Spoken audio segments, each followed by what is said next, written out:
The mind is like a recording device and like a computer program, and it has been recording things that have been happening throughout our life, and then it's playing back to itself inside our head, and it is just replaying through certain triggers, things that are triggering it and activating a thought process.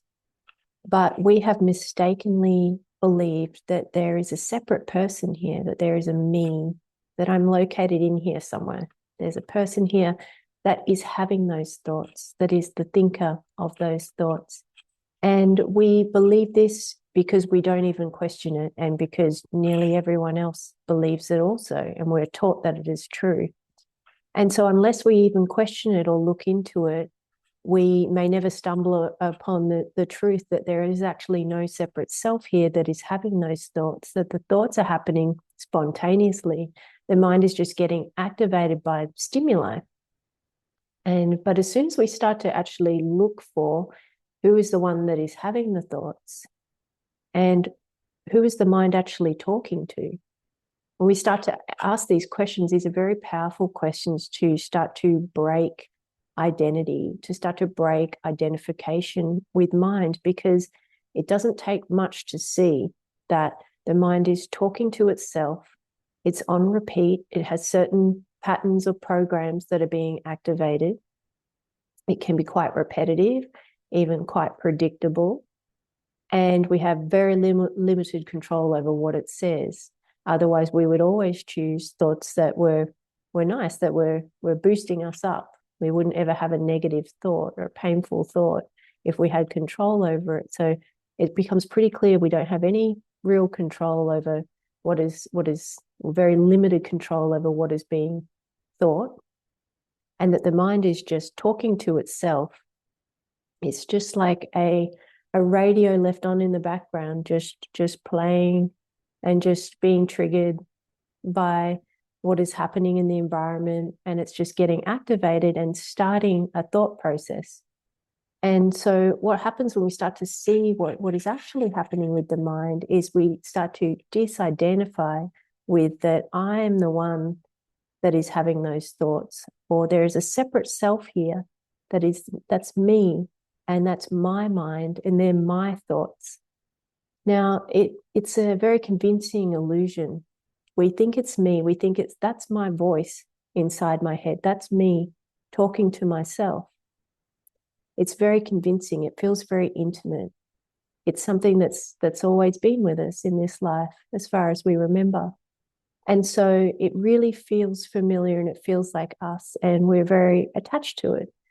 And even if the mind isn't being nice, so everyone's mind is slightly different, of course. So some people, depending on your conditioning and the trauma and the things you've experienced in life, it might be quite a painful place to be inside the mind, quite critical, quite judgmental. There could be a lot of pain, a lot of hurt in there, or it could be entertaining. It could be your best friend. It can be all things to you. It can be the parent, it can be the judge, it can be the inner critic. The mind wears many different hats depending on what your conditioning is, depending on what's happened to you in life and how that's manifested. So if you think, just to get some perspective with this, if a bird out in the wild, what would be in that mind if it was a recording device? It would be the sound of the wind in the trees. It would be the sound of rain falling on the ground. That's what would be recorded. It would be sounds of other birds and other creatures. So because this is a human experience, the human version of that recording is other people talking, and other people telling us who we are and convincing us that we're a separate person, and that we have control of our life, and all of their ideals and beliefs and concepts being very innocently transferred to us, and us believing it and not doubting it and not questioning it, because why would we? And that's our version of what the bird would hear in the forest, we're hearing our version, which is people talking and people telling us who we are. And that's the recording device that's playing out. It's telling us that. And we're believing it. We're believing we're the one that is talking. We are talking to ourselves inside our head with very limited control over it. And we are believing the content of what it's telling us.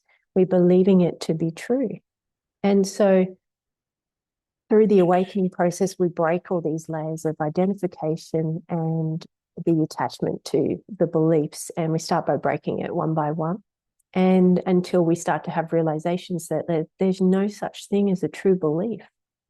We realize that for ourselves, like, wow, I don't have to believe any of the thoughts that are inside here. And that can be such a relief if it is quite painful inside the mind to realize I don't have to believe any of these thoughts. To ask questions like, who is the mind talking to? Or can I find the one that is talking? Can I find the one, this, what feels like a separate self, the me that is coming up with all of these ideas and opinions? If I actually look for them, can I locate them? Asking questions like this can really help to stop the mind and to get us to see what is real, to really get us to face the illusion that is taking place.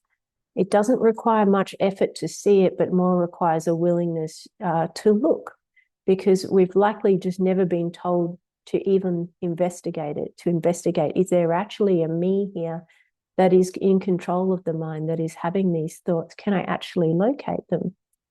And so when we do, we can be shocked or we can be amazed to find there actually is no one there when we investigate for ourselves.